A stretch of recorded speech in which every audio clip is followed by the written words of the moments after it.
It's not the house that's haunted. It's your son. What's your favorite scary movie? What's the boogeyman? As a matter of fact, it was.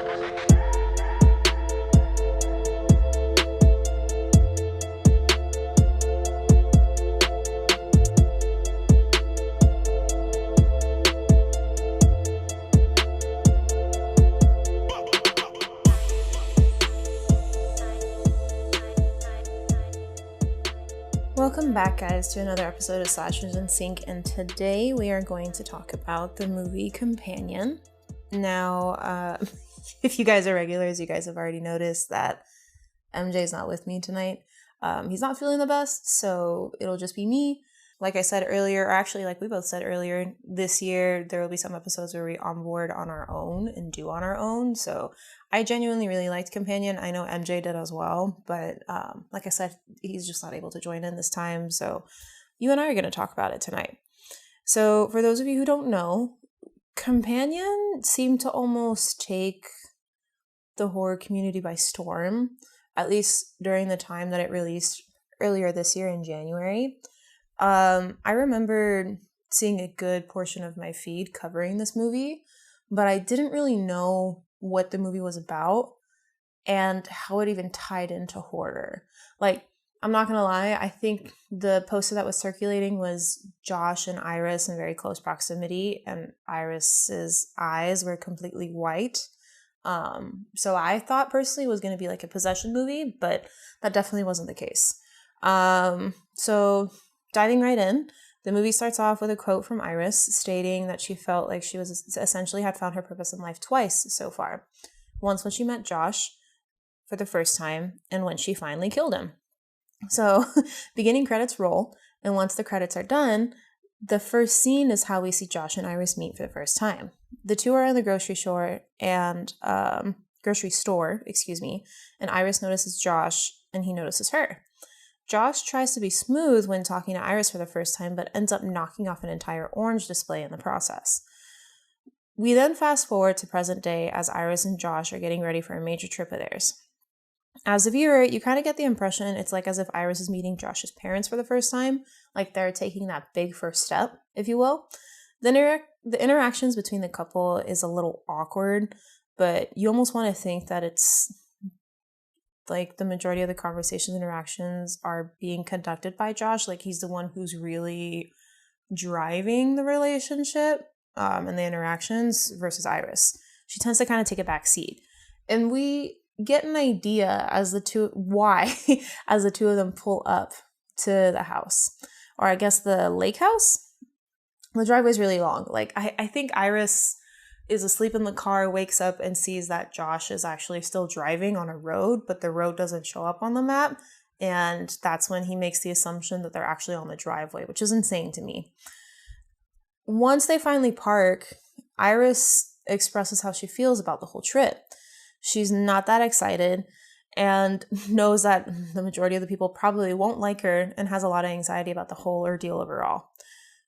Josh doesn't really seem to take Iris' feelings too heavily into consideration, which honestly made me not like him as much starting from here, and just kind of tells her that in order for the people inside the house to accept her, she just needs to act normal and not as sad. Which, I don't know about you guys, but if my significant other told me this, I would literally tell them to shut the fuck up. And if they don't like me for me, then that's their problem. Because I'm not changing just for somebody else's approval, even if it's my partner's parents. Like, why would I put on a facade that I need to carry for the rest of my life? Potentially. I don't know. I digress. So after this weird interaction, and you can clearly see that Josh is not there to help Iris through this process, the couple makes it to the front door of the lake house, and they're greeted by one of Josh's friends, Kat. So at this point, the idea of Iris meeting Josh's parents is completely out the window, and you know that they're meeting his friends, which I guess to an extent is just as big, if not bigger, than meeting your parents. But I mean, it depends on you and your relationship with your parents and whether or not they're still in your life or they're not, depending on, life situations. But I do definitely think that when you're introducing your significant other to your friends, it has a big impact on your life. And that means that you're really having them become integrated into your personal life in a way that is more intimate, I guess. I don't know. I tend not to introduce my partners or significant others to my friends or family unless it's very serious. So yeah, that's just me. But once the couple make it to the front door, obviously Kat's there. And one of Iris's reservations about this whole trip was that Kat doesn't really seem to like her at all. So funny enough, when Kat opens the door and seems to only acknowledge Josh, only until he makes a face at Kat, indicating that she will need to interact with Iris as well. Kat makes a face towards Josh, then looks over to Iris, and the interaction between the two is tense and not comfortable at all. Kat reveals that the lake house is actually owned by her boyfriend, Sergey, who conveniently enough is married. So Kat is a mistress/girlfriend, I guess, and everyone is here thanks to his hospitality. Iris then meets the rest of Josh's friends, Eli and Patrick, who are a couple as well. So it seems to almost be like a tri-couples trip. Sergey comes into the room and you can start to feel a little uncomfortable as the viewer, or at least I did. You can tell that this man is a little edgy and dangerous, or at least that's the persona that he's giving off, and is constantly looking at Iris as if he's untrusting her with his eyes. And this is something that MJ and I both caught on. I think he and I paused the movie, looked at each other, and said, and I quote, "I'm not sure how I feel about this guy." Which, who knows, maybe we were just playing too much into our biases or whatever it may be. But the actor for Sergey definitely did a very good job of making you feel uncomfortable with him in the room and the way that he would look at Iris, which is difficult to achieve, at least I would think. The night continues and the couples are all drinking, dancing, getting to know each other. And eventually the drinking and dancing leads to the living room. Kat and Josh end up dancing with each other. And then you have Sergey and Iris with Eli and Patrick dancing away. While Iris is dancing with Sergey, which again is a little uncomfortable, Iris catches wind of Josh and Kat dancing with Josh, whispering in Kat's ear. Sergey tries to get his hands on Iris for a little while, but Iris essentially slips out and finds her way back to Josh and ends up dancing with him for the rest of the night after seeing the whispering scene unfold. The next scene, it's a little uncomfortable. So essentially it's a perspective of Iris when Josh finally gets his nut off. And he literally, once he's done, he rolls off of her. She then tells Josh that she loves him and will do anything to make him happy. You can tell that he's rather satisfied with the whole interaction, but she doesn't really seem to be, at least physically. But because Josh is completely out of it, he tells Iris mid-sentence to go to sleep, shutting her up completely. And this feeds into the narrative of me not liking Josh even more. So Sergey is a no-go, and so is Josh. These are on the no-go list. Eli and Patrick, they seem to be okay. Eli's a little weirder than most, but not as bad as Josh or Sergey. So again, at this point, we don't like Josh. And he ends up waking up the next morning a whole lot later than Iris. Mind you, Iris is already up and ready to go for their private picnic. And it feels like as if Josh makes up an excuse that he drank too much the night prior and isn't feeling his best, so he finds a way to slip out of the picnic ordeal. He tells Iris to go to the lake on her own and that he'll try to catch up with her later, but to not really count on it. When Iris finally leaves the room, we get a shot of Josh, I guess, plugging in a USB device into a phone and downloading something onto there. This personally makes me feel like Josh is a very suspicious person because at this point, we don't know whose phone this is. I'm thinking it's Iris's phone, but I don't know what's being downloaded. It could be his too, but because the narrative in my mind at this point is very much like antagonizing towards Josh, I'm thinking that he's placing something on Iris's phone that really shouldn't be there.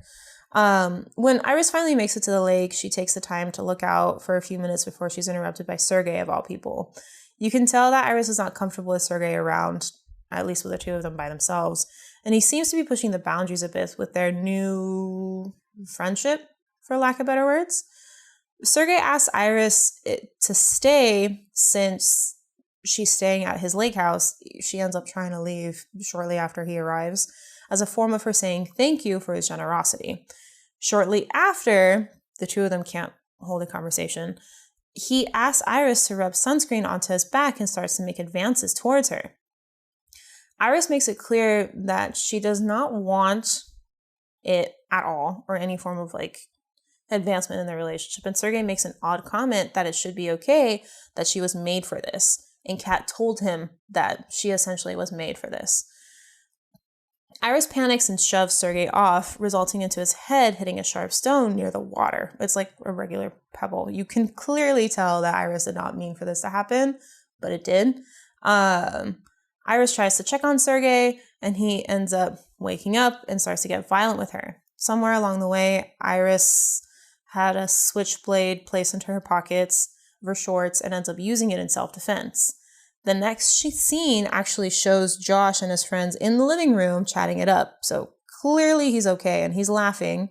So his hangover isn't as bad or at least as bad as he sold it, until Iris walks in through the door and is completely drenched in Sergei's blood. Like, I'm talking dark red. Iris is panicking, asking Josh to leave and to understand where she was coming from throughout the whole ordeal, that Sergei was taking advantage of her, and she was just trying to defend herself in the process. Kat seems to be rather upset by the fact that her boyfriend just died and runs out to see Sergei's body for herself. Mind you, not even 20 minutes earlier into the movie, she was telling Iris that he's just essentially like situationship, just a warm body in bed, like somebody that she doesn't necessarily see a relationship developing. So the fact that she's a little upset of Sergei's death is a bit surprising, but no matter how emotionally detached you try to be in a relationship, there always seems to be something that keeps you hooked. At least for me. I don't know about you. If you can do this, props to you. Might also slightly be sociopathic, but I'm not a licensed therapist, so I can't really say anything. Because I mean, I don't know. Neurotransmitters and things like that kind of force you to create a bond with somebody when you're being really intimate, but who am I to say anything, especially in today's day and age? So as Iris continues to panic because Kat has run off, Eli and Patrick are also panicking. Josh tells her to go to sleep once more, and Iris actually completely shuts down mid-sentence. Like, eyes roll to the back of her head and head knocked down. She's upright, but she's completely like shut down. This is where the big plot twist is actually revealed. Iris is a robot, and not just any robot though, a companion robot, or I guess a nicer way of saying a sex robot. So the friends seem to be in on the fact that Iris is a robot. Everyone but Iris herself and the audience member knew about this. So even Eli and Patrick. The friends are all trying to figure out what to do and how to make sure that they can sell the story of Iris killing Sergei. So at this point, we find out that Eli and Patrick were never in the loop. It was Kat and Josh who created the plan of having Iris come in and kill Sergei, so this way they can take advantage of the situation, but we don't know what yet. Patrick and Eli are more so like bodies there to count as witnesses or count as like everything happening as circumstance, essentially to sell the story. So Josh says he'll take care of Iris, and then Eli doesn't necessarily leave. He's standing there watching over Josh, trying to figure out if he really wants to do this, which comes into play later. But Josh lets him know that he just really needs to say goodbye, and Eli seems to understand why, so he lets Josh do his thing. We watch as Josh reactivates Iris, and she literally picks back up right where she left off in the conversation before Josh shut her down. Josh then takes the time to break the news to Iris about how she's a robot and even pulls out his phone to demonstrate it. There's an app on his phone that literally controls everything that there is about Iris, from her eye color to her intellectual capabilities to her voice, what she can and can't do. It's fucking insane. So clearly she has a bit of a crisis, and rightfully so. Kat then walks in during this whole ordeal and starts arguing with Josh about why Iris hasn't been shut down yet.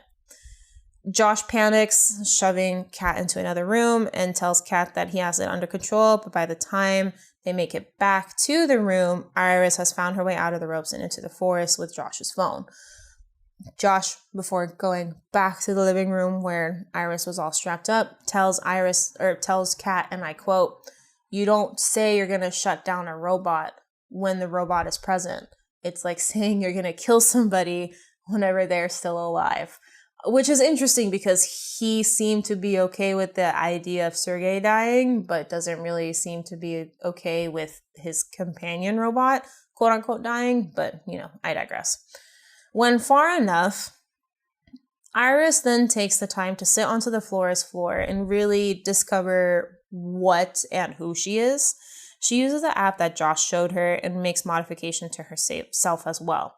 She goes through this self-discovery and even finds out that Josh can control how smart she is. We come to find out that he had her at about 40%.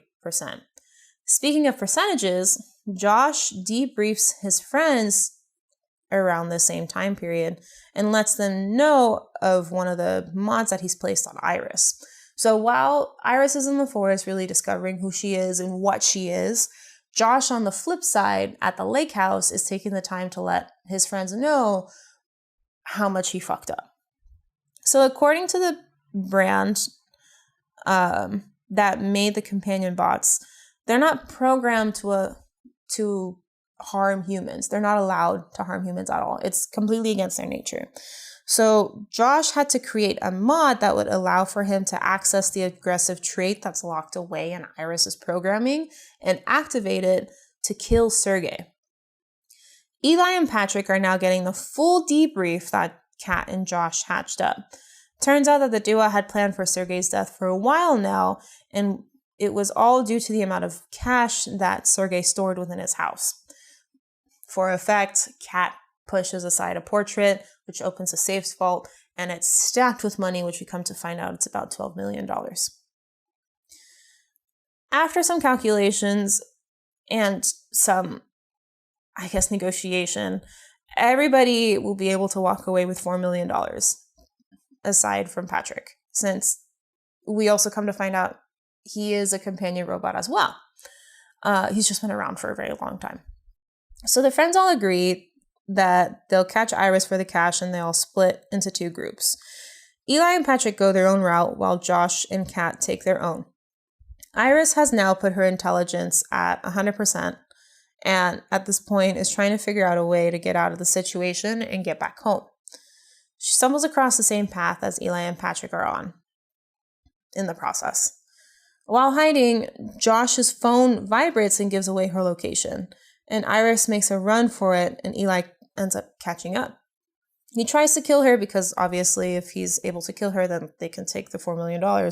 But again, in self-defense, she ends up killing Eli. Patrick essentially shuts down without his eyes rolling back. He's coherent, but he's unresponsive since the love of his life just died right before his very eyes. Kat and Josh make their way to the noise and see Eli dead and Patrick completely stalled. Josh then has the bright idea to reset Patrick so he can go and catch Iris while Josh and Kat try and find their own way of getting her back since she still has Josh's phone. During the beginning of the movie, we come to find out that if you want to reset the robot, you can, but the original quote-unquote lover needs to put their thumb behind the ear of the companion bot, and Josh moves Eli's hand to reset Patrick so Patrick can fall in love with Josh and comply to all of his requests. It's a little fucked, which again feeds into the narrative that we really don't like Josh. Josh also takes the time to install the aggressor mod and puts Patrick at 100% for the aggression.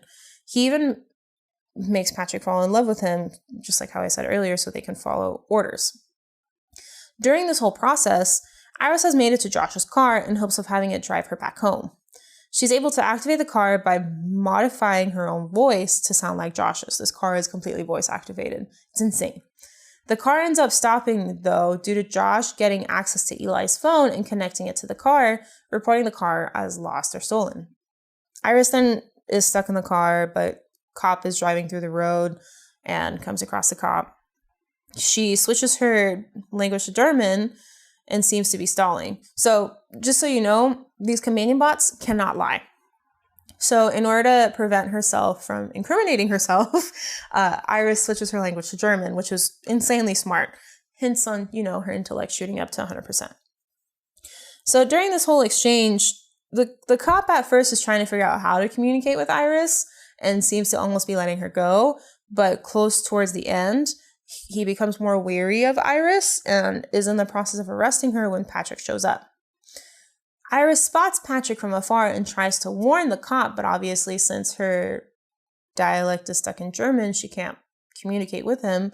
So she's trying to warn the cop in German, look out for Patrick, but Patrick ends up killing the cop. Patrick takes Iris back to the lake house so this way Josh can have his way with her. The next scene shows Iris waking up at a dinner table with food prepared by Patrick.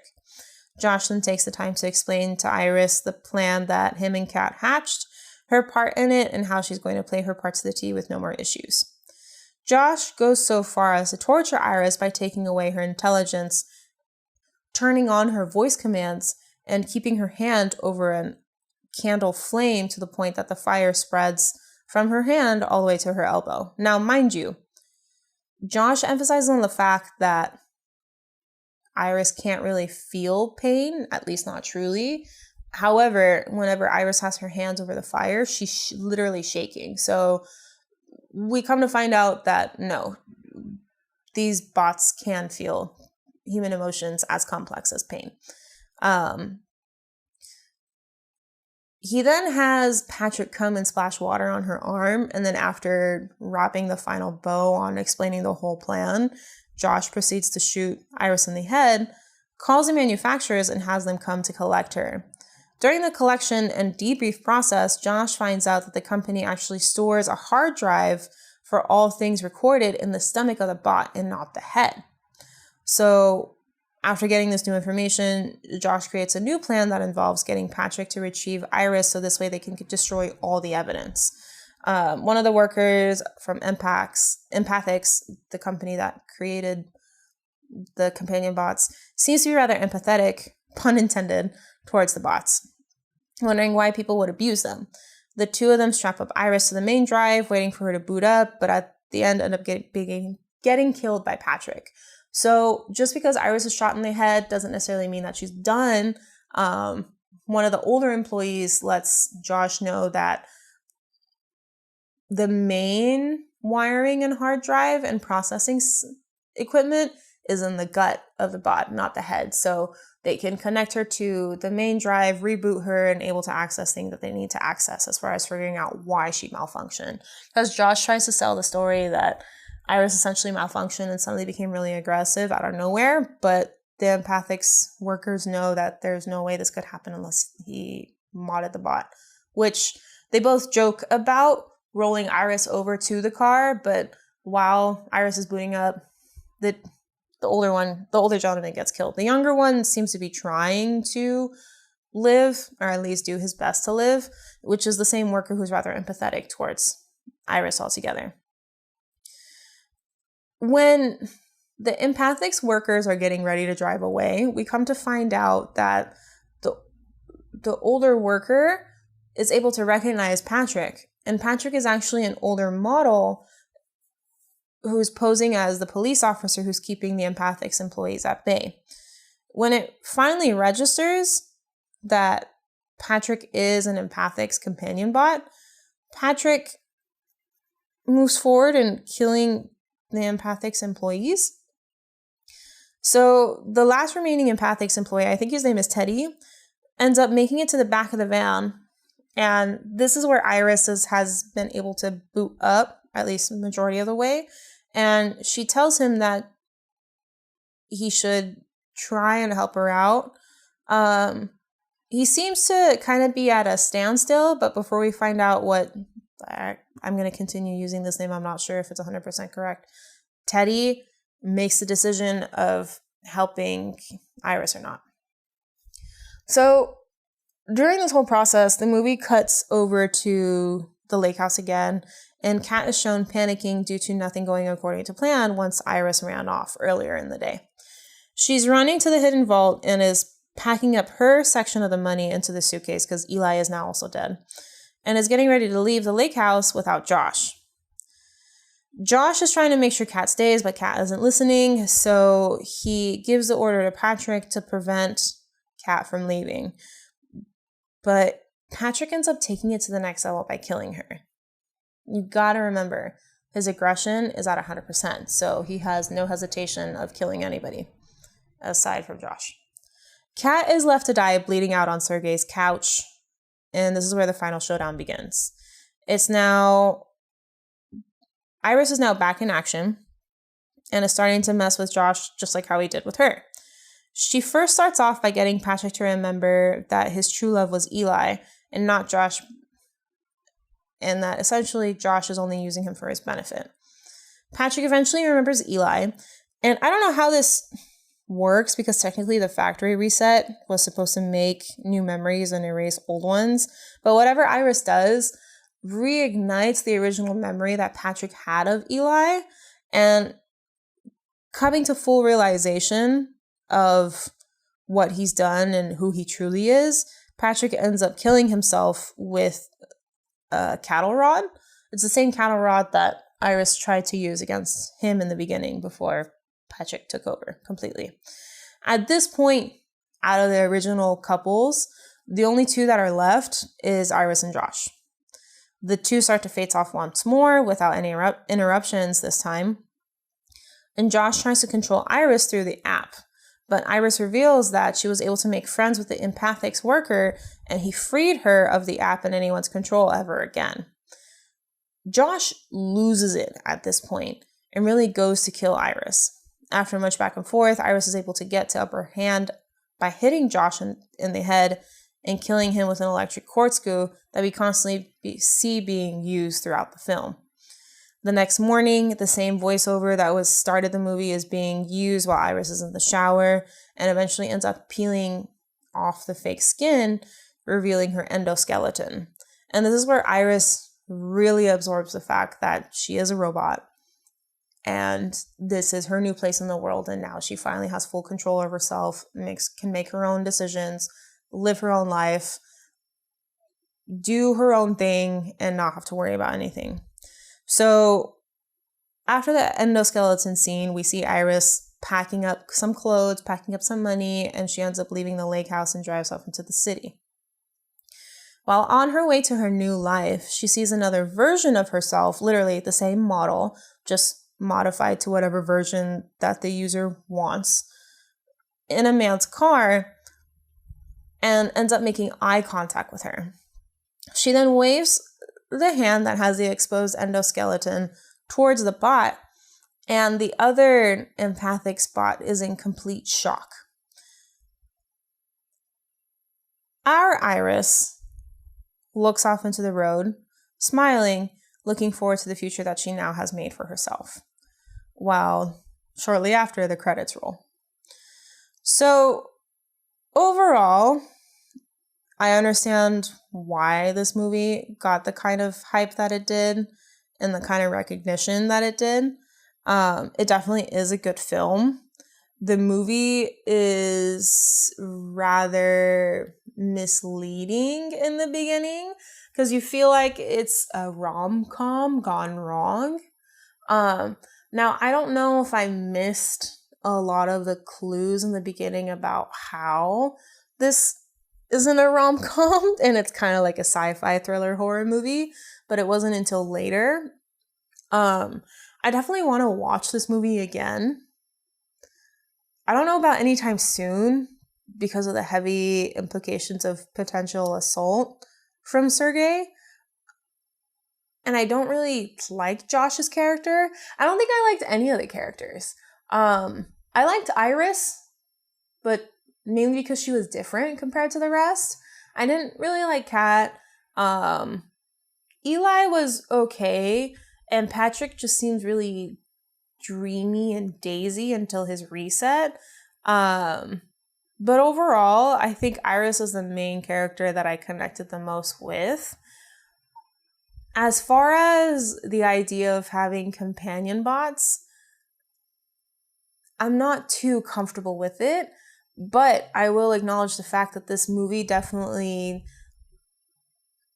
runs towards the topic that we've all been thinking for a while now, which is what happens when technology becomes a little too advanced. Mind you, I was on Twitter, or I guess now known as X, when all those like sex bot videos were circulating, the ones made in China, I guess. Now, I don't know if these bots were real or not. From what I could tell, they were real, and this is before AI could fully generate videos. But a lot of people were worried about the idea of these like sex bots or these like sex toys that were a little too lifelike, and how people would lose the perception of how it's like to be with a real person physically, and whether or not there will even be a need for couples to really date if these were to really go up and hit the market. So I guess Companion took that, whether it was a meme or a gimmick or whatever it might be, and in regards to sex bots, and really like twisted it into, okay, let's take this idea and run with it, and let's see who could afford it in a society where you can't actually go out and buy a full-fledged companion bot. Because the way that Josh explained it in the beginning of the movie, you don't necessarily have to have sex with them.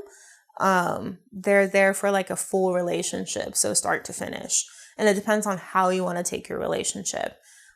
Now, do I expect for everybody to not have sex with a robot? No. But at the same time, I don't know if I'm personally comfortable enough to do that, knowing that there's mechanics behind it. I'm not going to sit here and shame anybody who wants to have a relationship with a bot, because I'm not one to judge about who you want to share your relationship with. As long as you don't hurt anybody in the process, I figure I'll just mind my own business. But this movie definitely pushes the boundaries. It pushes a lot of boundaries that, and a lot of questions that people tend to want to leave unanswered, because it makes them feel more comfortable. And I like movies that push these kind of boundaries. So I liked Companion a lot. I think MJ did too, from what I remember. Now, I don't know what he'd score it at. He and I didn't really talk about this, but I would give this movie a solid 7.5 out of 10. It had its moments of being really, really intense and keeping me really captivated on the screen. But there were also moments where I was sitting back and thinking to myself, like, do I really need to see this? The beginning of the movie was a little bit slower, but obviously we were building to the point of the plot twist being that Iris is a companion bot. But once that big twist was dropped, things really started to speed up, almost like snowball, into the main storyline, which I liked. So definitely switch of pace and things along those lines. I definitely would say this movie is a good watch. It doesn't have too much gore. It doesn't have too much blood. If anything, I consider it more of a thriller than a horror movie, but this is just me. My scale of what falls into the horror category is very jaded and skewed, so please don't take me as a full reference. But overall, I like this film.